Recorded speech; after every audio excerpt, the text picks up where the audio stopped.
In Argentina, citizens in Jujuy demand the governor's resignation and the annulment of a constitutional reform. In this context, teacher unions are calling for a national strike. In Russia, the defense ministry reported that 2 Ukrainian attempts to break the lines were successfully repelled in the Zaporozhye region. And in Palestine, at least 3 people were killed by Israeli forces during a repressive operation in the town of Jenin in the occupied West Bank.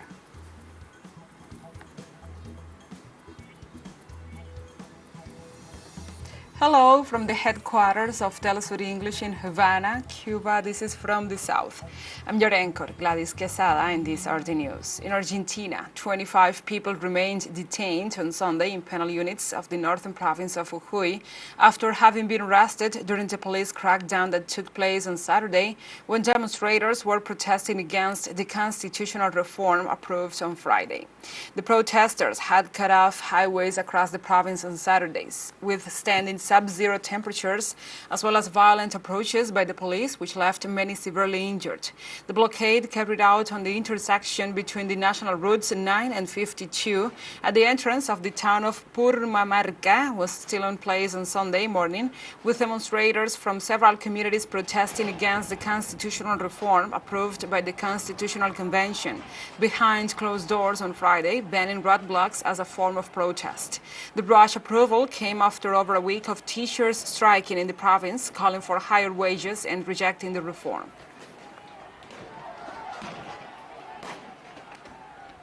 While Governor Gerardo Morales defended the reform, which explicitly bans all roadblocks and occupation of public buildings during the protests, the General Confederation of Education Workers, CETERA, has called for a general nationwide strike on June 22nd. In this way, the organization has made a call to reject the violent repression carried out by provincial forces, as well as the approved reform, and to demand higher wages for teachers in a context of soaring inflation.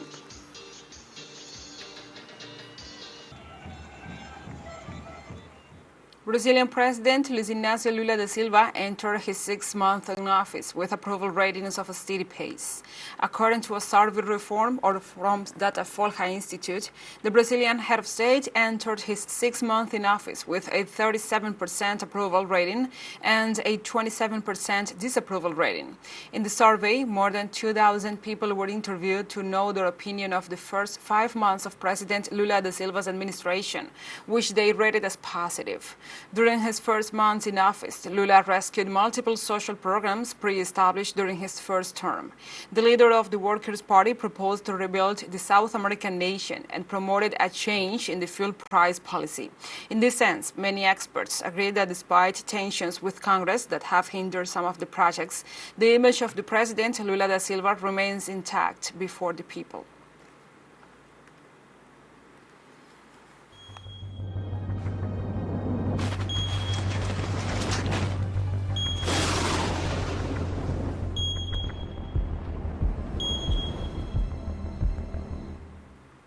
Now we move on to other topics. In Brazil, at least 13 people have died, while over 16 remain missing so far as a result of the extratropical cyclone that has affected over 30 municipalities in Rio Grande do Sul state on the southernmost point of Brazil. The meteorological event originated in the Atlantic Ocean during this week and since Thursday night has been responsible for the uninterrupted heavy rains and winds along the south and southeast coasts of the country. According to local authorities, over 2,000 people have lost their homes, while the number of evacuees exceeds 3,000. The hurricane's path along the coast of the region that borders with Argentina and Uruguay has left a trail of destruction, causing landslides, floods, power outages in thousands of homes, as well as the collapse of some bridges, which hinders the work of rescue teams in the area. In the United States, at least 3 people died on Sunday, and nearly another 12 were injured in several shootings across the country. According to local sources, 2 of the fatalities occurred in a camp near the George Amphitheater in the state of Washington, where during a music festival, an unidentified individual started shooting at the crowd. Another 3 people were wounded. Meanwhile, in the state of California, at an event held at an arts, shopping and entertainment center in San Diego, a 3rd person was killed and another one is suspected to have been injured. Also in California, outside a party venue in Carson's Southern District, 8 people were wounded, 2 of them in critical condition at another shooting. Authorities said the reasons behind those incidents are still unknown and investigations are underway.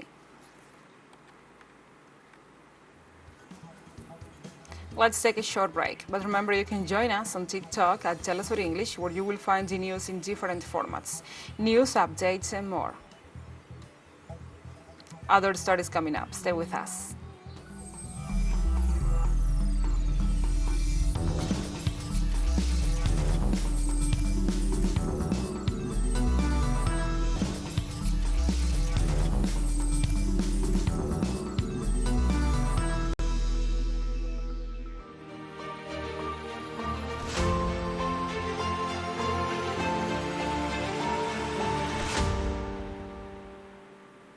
Welcome back to From the South. The Russian Defense Ministry announced that they prevented 2 new attacks by Ukrainian armed forces aimed at the Zaporozhye region. Defense Ministry spokesperson Igor Kinashenkov said Ukrainian militants unsuccessfully tried to advance in several waves over 3 areas in the Zaporozhye region.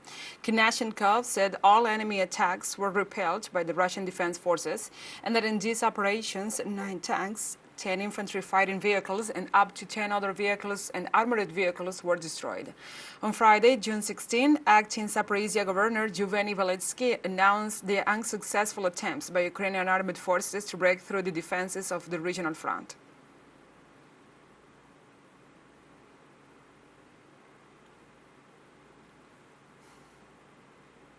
In Russia, the Kremlin spokesperson Dmitry Peskov said that Moscow intends to end the war started by Kiev in 2014 against the Donetsk and Lugansk regions of Ukraine. The top Russian official recalled that Donetsk and Lugansk became independent from Ukraine in 2014 after rejecting the coup d'etat that took place in said country. However, at the time, Kiev authorities sent troops to return these territories to the bosom of Ukraine. In this way, Peskov stressed that the hostilities have left over 14,000 dead between 2014 and February 2022, citing the estimated figures of the United Nations. The Russian official recalled that it was this situation that prompted Russia to launch in February of 2022 a special military operation in eastern Ukraine with the declared aim of ensuring the security of the populations of Donetsk and Lugansk. And in other declarations made to the press, Peskov also pointed out the negative impact that the European stance of the Ukraine conflict has had on the German economy, given how its industry relied heavily on Russian gas. Germany is stepping on its own leg and shooting itself in the foot by doing this. We all know that lovely, magical competitiveness of German industry, as it turns out, is largely based on Russian natural gas with its stability and its prices. And now that Germany has been deprived of these competitive advantages, this will have a very negative impact on its economy. In Russia, President Vladimir Putin reaffirmed before the African Peace Delegation the willingness to dialogue with all parties interested in ending the conflict in Ukraine. During a meeting with members of the African Union delegation in St. Petersburg, the president showed a document previously signed with Kiev in Istanbul, entitled Treaty of Permanent Neutrality and Security Guarantees of Ukraine, denouncing that it had been subsequently abandoned by Ukraine after its signature. In this regard, Putin pointed out Kiev's unwillingness to reach agreements that will de-escalate the conflict. At the same time, the Russian leader welcomed the balanced approach of African countries towards the Ukrainian crisis and expressed his willingness to hold dialogue in order to achieve peace.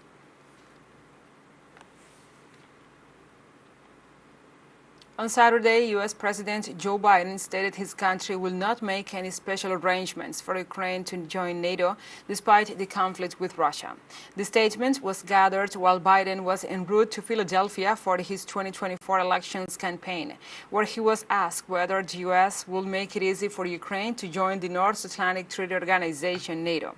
In this context, he told reporters that no special arrangements will be made and that Ukraine will have to meet the same standards as any other nation willing to join the international organization.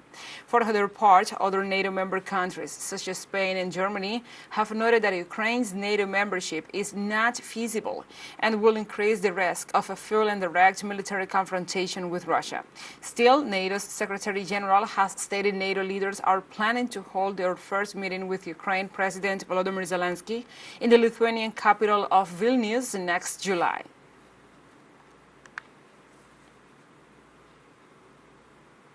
In Kazakhstan, security forces arrested a man who took hostages inside a bank in Astana, the capital of the country. Witnesses said the perpetrator entered the bank with a gun and demanded money be transferred to people in need, while threatening to kill the hostages if his demands were not met. The local police deployed an anti-kidnapping team and cleared the vicinity of the building. The operation ended with the arrest of the suspect with no personal injuries nor damage to property.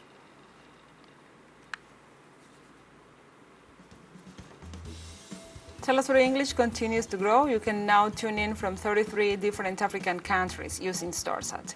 Dial 461 and enjoy our Latin American alternative broadcast. One final short break and we'll be right back. Stay with us.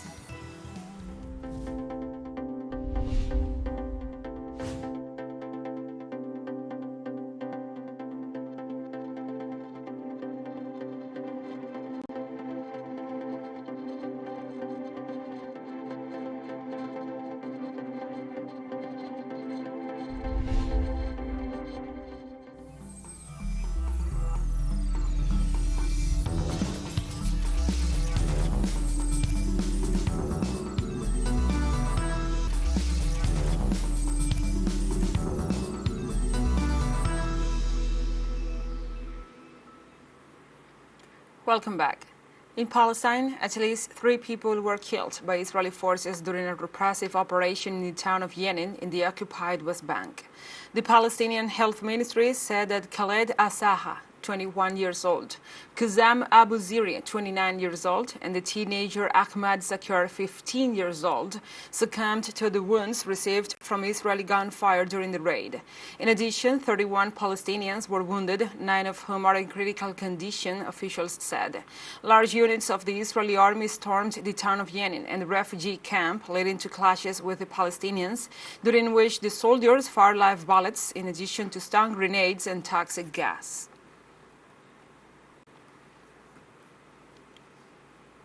And during the Israeli attacks, helicopter gunships could be seen firing missiles at buildings in the city of Jenin.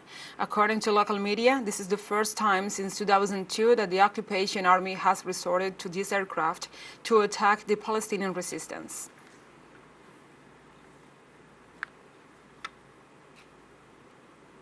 On Sunday, the African Union condemned Saturday's attack on a junior high school in Uganda by an armed group linked to Islamic State group.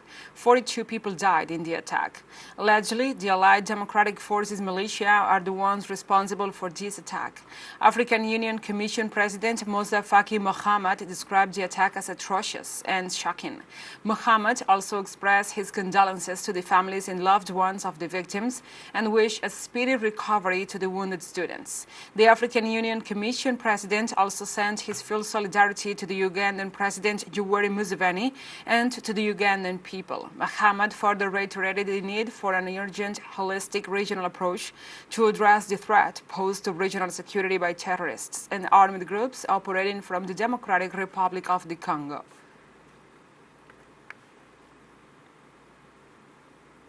The Iranian President Ebrahim Raisi hosted his Uzbek counterpart Shavkat Mirziyoyev in Tehran and signed a total of 10 cooperation agreements. The Iranian president met his Uzbek counterpart at the Saaradabad complex, where they held a private meeting during which they discussed issues of common interest. The two presidents later participated in the signing ceremony of bilateral cooperation documents between officials of the two countries. Among the agreements reached are the preferential trade agreement and cooperation in the areas of transport and transit, pharmaceuticals, standards and insurance, joint free trade zones, technology and innovation, and agriculture. Mirziyoyev is the first Uzbek president to visit Iran in more than 20 years. In Pakistan, authorities arrested 10 human traffickers on Sunday after it emerged that many of the dozens of refugees who drowned off the coast of Greece were from the South Asian nation. Federal authorities arrested 9 people in Kashmir, home to a majority of the victims, and another trafficker in Gujarat who was trying to flee abroad through the Karachi airport. Meanwhile, Pakistani Prime Minister Shehbaz Sharif also ordered an immediate crackdown on agents engaged in people smuggling, emphasizing they will be severely punished. Dozens of Pakistanis were among those aboard the rusty trawler that sank off Greece's Peloponnese Peninsula on Wednesday, killing at least 78 people, with hundreds more missing. Every year, thousands of young Pakistanis embark on perilous journeys attempting to enter Europe illegally in search of a better life.